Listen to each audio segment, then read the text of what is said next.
From the floor of the CME Group, this is Danny Riley on today's Cash Close. And first thing I got to do is what you going to do when the S&P comes after you. And the name of this video, traders, Jobs Friday and the S&P 500 Flunk-A-Dunk.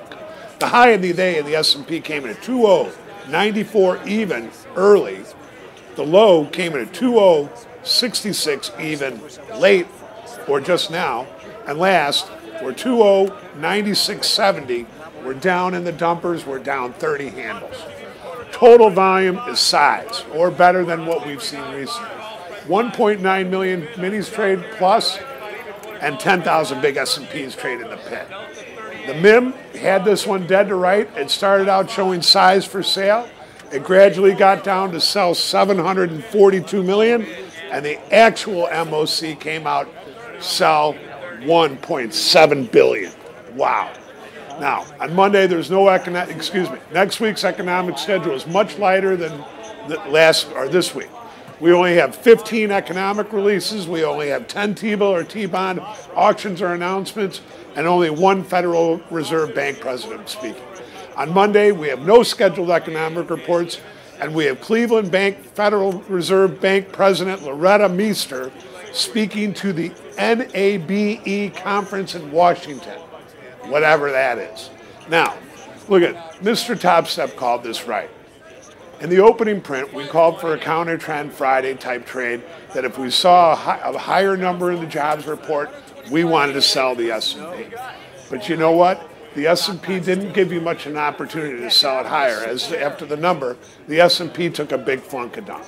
Now, one of our rules kicked in after the open, and that's called countertrend Friday. That's when everybody starts to sell before the open, the 8:30 open. Everybody gets short at low prices. And what happens is those people that sell the S&P, knowing that they can't hold it over the weekend, have to put in buy stops. So with the algorithms already selling and pushing down in the sell stops before the 8:30 open, what happens is the algos flip the other way and start chasing those nearest upside buy stops. And that's what we did. Now, we did sell the highs today, but you know what? I didn't hold on. And then later, you know, like a lot of other people, I got chopped up trying to buy it on the way down. So that said, it was another kind of a not so great day.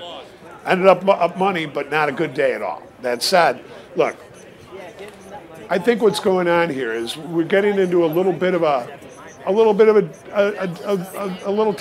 here. There's gigantic outflows coming out of global stock funds right now, and you've got this kind of push toward buying Europe and selling the U.S., which I didn't really think was something you wanted to look at, but to tell you the truth, that's the way the trade looks right now. Now, the last thing I'm going to say is the markets are going out on a weaker note. I suspected they would. The overall price action was weak throughout the day.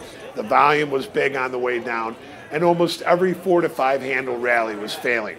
With that in mind, as the MIM came into play late in the day, it surely did its work. And as I said in the room, if you have not signed up for the boot camp, or you had signed up for the boot camp, you would have, and you were trading it today, or you were in the MIM room today, you would have definitely made up all the money that it would have cost for the year for the MIM.